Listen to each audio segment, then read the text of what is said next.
Voici venir des jours, oracle du Seigneur, où je susciterai pour David un germe juste. Jérémie 23:5.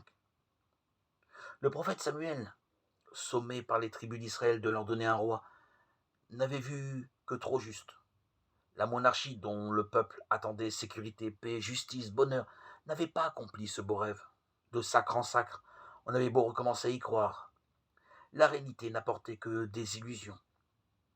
Et Jérémie est resté célèbre pour sa chasse aux mauvais bergers, tout comme Amos. Il tonitruait contre la corruption des élites. Ainsi parle le Seigneur, le Dieu d'Israël, contre les pasteurs qui conduisent mon peuple. Vous avez dispersé mes brebis, vous les avez chassées et vous ne vous êtes pas occupé d'elles. Jérémie 23:2.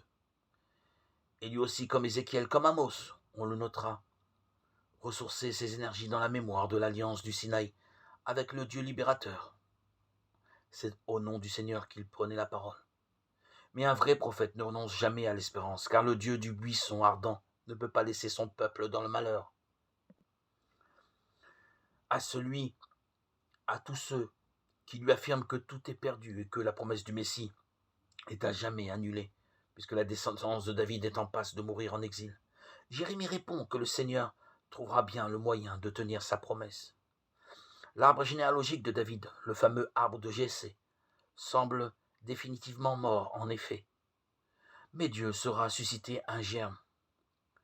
Voici venir des jours, oracle du Seigneur, où je susciterai pour David un germe juste. Il régnera en vrai roi, il agira avec intelligence. Il exercera dans le pays le droit et la justice.